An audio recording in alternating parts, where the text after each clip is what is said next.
Hello children, now in this video we are going to discuss the viral diseases in detail. Viral diseases भी infectious diseases के अंदर आती हैं और NCERT class 12th biology unit 3rd के chapter number 8 में सिर्फ 3 viral diseases हमारे सिलेबस में हैं और हम इन तीनों को यहाँ पर इन 4 हेडिंग्स के अंदर पढ़ेंगे कि डिजीज का नाम, किस एजेंट के कारण वो डिजीज हो रही है, किस ऑर्गन को अफेक्ट करती है और उसके सिम्टम्स क्या हैं।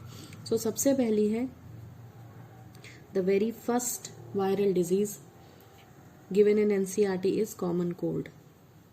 कॉमन कोल्ड हम सबको होता ही रहता है, इसीलिए कॉमन कोल्ड नाम बोल रहे हैं। सो बेसिकली कॉमन कोल्ड में जो है कॉजेटिव एजेंट कौन है? So that is rhino virus. Virus का नाम क्या है? Rhino virus. ठीक है, और you can say rhino viruses. And basically ये सबसे ज़्यादा कॉमन इन्फेक्शन है जो ह्यूमन बींग्स में होता है। और ये कौन से ऑर्गन्स को अफेक्ट करते हैं? तो ये हमें पता है, सबको सर्दी जुकाम होता रहता है, तो common organs affected are knows, ठीक है, and respiratory passage. Respiratory passage यानी नाक से गला, और जो विंड पाइप होती है वो। लेकिन ध्यान रखें कि this never infects lungs, it not infects lungs. Lungs तक नहीं पहुंचता, इतना सीवियर नहीं होता, सिर्फ नाक और नाक से निकलने वाली जो भी नेजल पैसेज है जो गले से होती हुई जाती है, पर लंग्स तक नहीं, ये ध्यान रखें। तो लंग्स जो है वो कॉमन कोल्ड में इफेक्ट नहीं होते। सिम्टम्स की बात करें तो सबसे इम्पॉर्टेंट सिम्टम्स, इसके सिम्टम्स तो आप खुद ही लिख सकते हैं क्योंकि हम में से सभी को कॉमन कोल्ड एक बार नहीं कई बार अपनी लाइफ टाइम में हो चुका होता है। सो इसमें नेजल कंजेशन, मतलब नाक से अच्छे से सांस लेते नहीं बनता, नाक जो है वो कंजेस्टेड रहती है, ठीक है। उसके बाद there may be a mucus discharge also from the nose, so you can write discharge from the nose. Sore throat, गले में खराश हो सकती है, होती ही है almost times. Then you can develop cough due to this, headache, ये सब कॉमन चीजें हैं जो कॉमन कोल्ड में हो जाती हैं। Then you may feel tired always, so it causes tiredness etc. symptoms usually 3 से 7 दिनों तक रहते हैं, 3 to 7 days may be the symptoms time, okay. and infection is transmitted through droplets. ये भी जो है इन्फेक्शियस डिजीज है, तो किसी के खांसने और छींकने से जो ड्रॉपलेट्स निकलती हैं उनसे जो है ये हो सकता है दूसरे हेल्दी पर्सन को, या फिर किसी इन्फेक्टेड पर्सन के यूज किए हुए सामान जैसे पेन, कॉपी, टॉवेल, यूटेंसिल्स, इनसे भी जो है वो फैल सकता है। तो इन्फेक्शियस डिजीजेस कंटामिनेटेड ऑब्जेक्ट से फैलती हैं जिसको उस इन्फेक्टेड पर्सन ने छुआ होता है या वो जिनके कांटेक्ट में होता है। So this was all about the first viral disease and that is common cold, right. Now see the second viral disease is chikungunya. So chikungunya, ठीक है। चिकनगुनिया जो है वो एक तरह का फीवर है, हम सबको मालूम है इसके बारे में already. And this is caused by chikungunya virus. इसको कॉज करने वाले वायरस का नाम भी चिकनगुनिया ही है, चिकनगुनिया वायरस।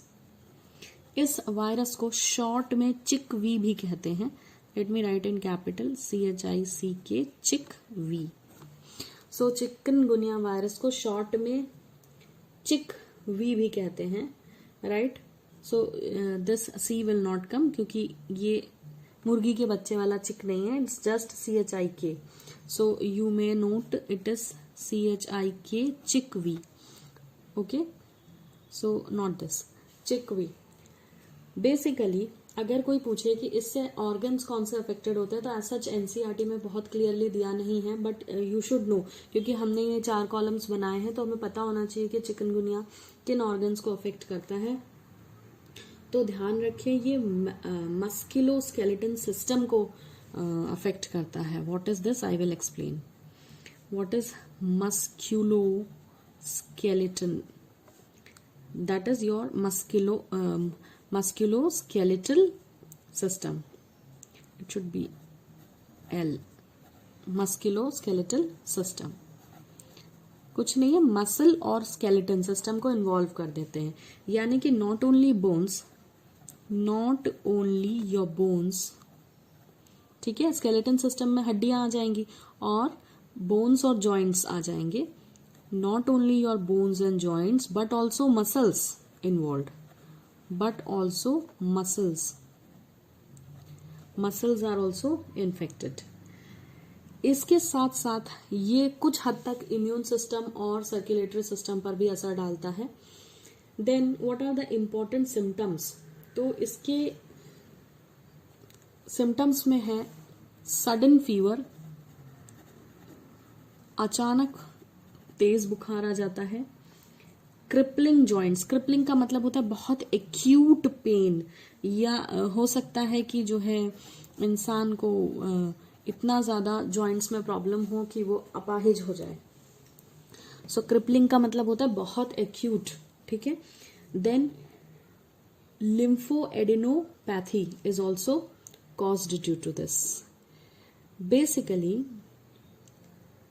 ध्यान रखें कि ये मैं फिर से एक्सप्लेन कर देती हूँ. What is lymphadenopathy? 3 वर्ड से बना है ये. lymphadenopathy का मतलब होता है हमारे जैसे टॉन्सिल्स होते हैं, टॉन्सिल्स से नीचे की जो नसें होती हैं गले में, ठीक है, उन्हें लिम्फ कहते हैं. नॉट एक्चुअली नसें, वो मोटी मोटी होती हैं, वो नसों से मोटी होती हैं, उन्हें लिम्फ कहा जाता है. वो लिम्फ में स्वेलिंग आ जाती है. तो आप ये कह सकते हैं कि गले के दोनों तरफ टॉन्सिल्स के नीचे के एरिया में स्वेलिंग आ जाती है, पूरी की पूरी लिम्फ सूज जाती है इन्फेक्शन के कारण. इसी को लिम्फ एडिनोपैथी कहा जाता है.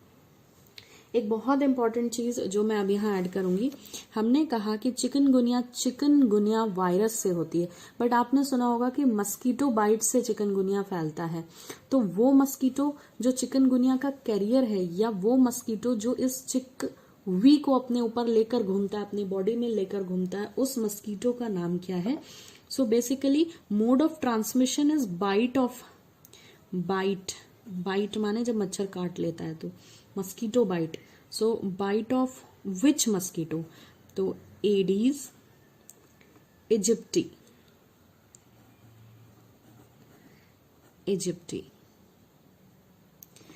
The mosquito is Aedes aegypti, ठीक है, AEGYPTI. So space is not proper. I hope the spelling is visible. AEDES, Aedes, AEGYPTI. So this is P. Aedes aegypti mosquito. So usually 3 बहुत important तरीके के बुखार जो मस्कीटो के कारण होते हैं वो है चिकनगुनिया और डेंगी. इन अगला वायरल डिजीज डेंगी ही है इसके बाद. तो ये 2 वायरल डिजीजेस हैं जो मस्कीटो बाइट से फैलते हैं और दोनों ही एडीज इजिप्टी के काटने से होते हैं. और तीसरा जो बहुत important mosquito bite born disease है वो है प्रोटोजुअन, जो इसके अगली नेक्स्ट वीडियो में आएगा. दैट इज प्रोटोजुआ जो है वो वायरस से अलग पैथोजेंस होते हैं.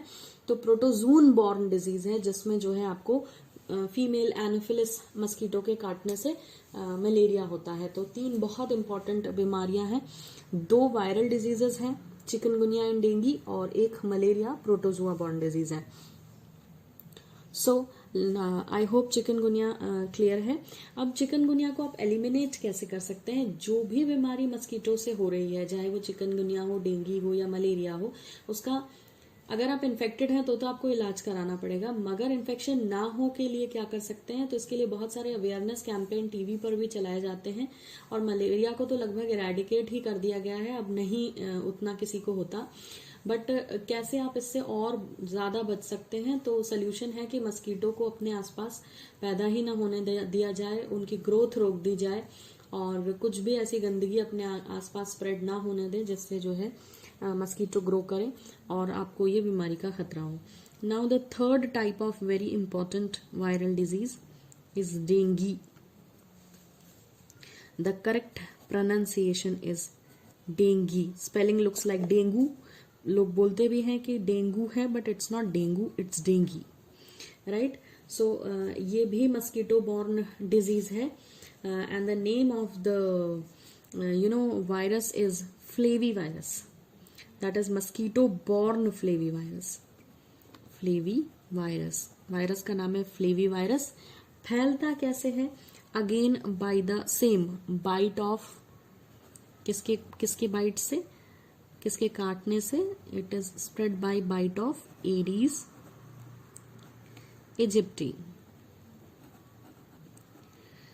Mosquito Aedes aegypti. नाउ सबसे इंटरेस्टिंग चीज है कि इसमें कौन सा ऑर्गन इन्फेक्ट होता है. अगेन एनसीईआरटी में नहीं दिया है, बट वी शुड नो. अब डेंगू फीवर इतना खतरनाक है कि ये किसी एक ऑर्गन या ऑर्गन सिस्टम को अफेक्ट नहीं करता, ये मल्टीपल ऑर्गन सिस्टम को अफेक्ट कर सकता है. जैसे कि ये एक ही समय में ब्लड को इन्फेक्ट कर सकता है, लीवर पर बुरा असर डाल सकता है, स्किन में रैशेस दिखाई देते हैं जब भी डेंगू होता है. देन जॉइंट्स में पेन हो सकता है, जॉइंट्स में इन्फेक्शन हो सकता है, मतलब जॉइंट्स इसमें अफेक्टेड होते हैं. Then your kidneys and brain is also at risk. तो ऐसा कोई सिंगल ऑर्गन नहीं है जिसको ये अफेक्ट करता हो, लगभग पूरे शरीर को ही ये, और शरीर के इंपॉर्टेंट मेजर पार्ट्स पर ये असर डालता है, बुरा असर डालता है. नाउ इसे भी हम कैसे प्रिवेंट कर सकते हैं? तो अगेन मॉस्किटो और उनके अंडों को के एलिमिनेशन के through, means if you can eliminate the mosquitoes and their eggs, then this can be prevented. Now अगर आपको ये सोचना है कि इसकी केयर कैसे कर सकते हैं, तो it includes bed rest, adequate fluid intake can help somehow in prevention of dengue to the infected person. Then सबसे इंटरेस्टिंग और इम्पॉर्टेंट चीज ये है कि अभी तक भी डेंगू के लिए कोई वैक्सीन अवेलेबल नहीं है. जैसे इस समय पूरा देश कोरोना के लिए वैक्सीन ढूंढ रहा है और स्ट्रगल कर रहा है, वैसा ही सेम सिचुएशन डेंगू के लिए अभी तक कोई वैक्सीन अवेलेबल नहीं है. तो फिर इसका इलाज कैसे होता है? इलाज के लिए अभी एनाल्जेसिक मेडिसिन दी जाती है. एनाल्जेसिक्स मतलब जो है आपको पेन किलर्स होते हैं, तो ये these are the drugs which are given. तो हमने पढ़ा हुआ है केमिस्ट्री में, इसको भी केमिस्ट्री में 12th क्लास की ही एनाल्जेसिक्स के बारे में हमने पढ़ा. तो analgesics are given. So basically analgesic antibiotic का कॉम्बिनेशन हो सकते हैं, मतलब दर्द और बुखार की दवाइयों के कॉम्बिनेशंस दिए जा सकते हैं, क्योंकि ये बुखार है एक तरीके का. तो analgesic medicine are given. Then what are the symptoms? तो इसमें भी एक तरह का फीवर है. तो it can be identified by high fever, बहुत तेज बुखार आता है. देन सीवियर फ्रंट हेडेक, आगे के सिर में जो है बहुत ज्यादा दर्द होता है. So severe front headache. Joint pain हो सकता है, कुछ सिम्टम्स सब में कॉमन है. So joint pain, nausea and vomiting. Nausea का मतलब होता है कि कॉन्स्टेंटली आपका सिर घूमता रहेगा, आपको चक्कर आते रहेंगे, उल्टी जैसी फीलिंग होती रहेगी, not feeling good, giddy feeling हो सकती है, नीचे देखने पर सिर चकरा सकता है, that is called as giddy. तो आपको नौशिया वॉमिटिंग की भी प्रॉब्लम हो सकती है. तो this was all about viral diseases. 3 viral diseases हमारे सिलेबस में है 12th क्लास में. कॉमन कोल्ड पहली, caused by rhino virus. Chikungunya caused by chickpea virus, that is carried by Aedes mosquito, Aedes aegypti mosquito. Then dengue fever caused by flavivirus, and this virus is again carried by Aedes aegypti mosquito. So that's all for the viral diseases. Thank you for watching. Have a great time ahead.